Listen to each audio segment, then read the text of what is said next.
Hey guys, welcome back to a Rate My Base episode. We're using King J-Dub here. You can see the stats. Nothing spectacular, a little bit of fire shield, some ice damage on his gloves, gold boosting all around, nothing else, really worthwhile mentioning. We're going to go and attack a player called Ghost100.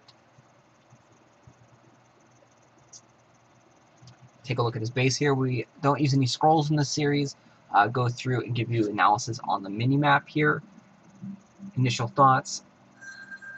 Pretty much you can get a gauge of what he has with this. Whatever is in front is typically the most predominant unit, and same thing with buildings. The exact way they do it is they go by how much money has been spent on each of these buildings and units, and how many of each of them are in there, and the total amount of money spent is first. So he spent the most money upgrading his blockades. So you can see he has a lot of blockades, and they're probably all fairly high level, 8 or 9 or so. And the next is firebolt towers, skull tower, or bomb towers, and snake. So the setup here, it's sort of connected, ranged paperclip style there. I'm not sure why he didn't just have the thing go down here and then he could have a tower right on this position right here. I don't know why he went over one and then down to here. So we'll have to see how that works out in practice. Could be a rune there, that could possibly be why, because those runes do get expensive to remove. So it could be possibly that. Otherwise, we're going to go in there with Blade Storm, Firestorm, Sword Rain, and those spells are not too high of level. Firestorm is level 6, Sword Rain is level 6, and Blade Storm is level 1. For troops, we're going to go in with Knights, Cannons, and Pyromancer. The Knights are at level 8. Pyromancers are only at level 2. And then the Cannons are at level 3. So we're not too strong in this account, giving a good amount of medals, good amount of gold, good amount of trophies. So nothing really stands out that is like horribly wrong with the defense layout. Troop setup looks good, good amount of ranged troops. He has a fairly long path right there, so his ranged troops would sit on the other side and attack. We'll go in and give this a go and see what actually happens. Maybe a little rusty. I haven't played with an account like this in a while, so this is a weaker account than my King Jason W.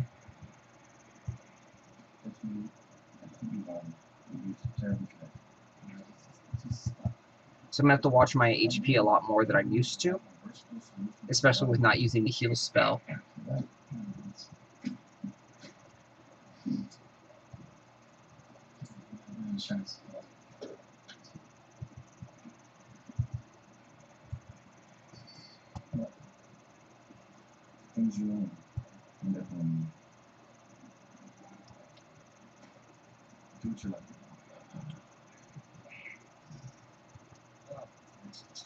I'm going to come up here and hit those 3. That's a not a good spot for barricades because you can hit several of them at once. Like I said, we just hit 3 of them with that one spell. We got a couple more cannons.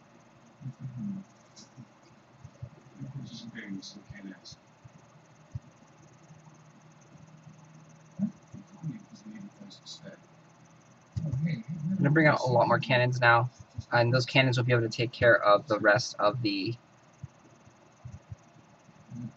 towers back there. So now I don't have heal spell, so I'm going to sit over here and regenerate some. The Blade Storm, as you see, took care of those guys. So we're going to heal, just chill for a little bit, and then bring out some now Knights, since those cannons should have taken care of most of the towers back there.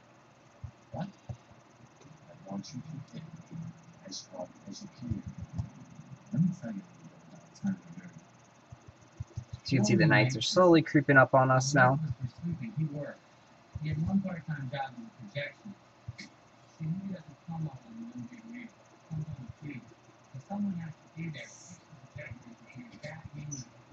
So we do have to run back.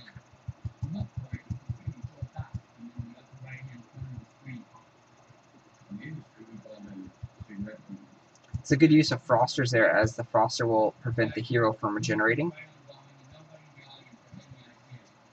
So we're not going to be able to beat his base 100%. Came very, very close.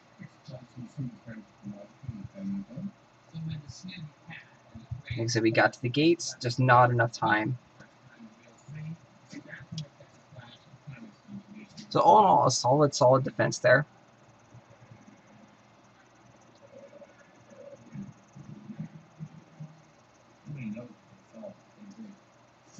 Possibly adding some more Frosters into some of his different waves would help out.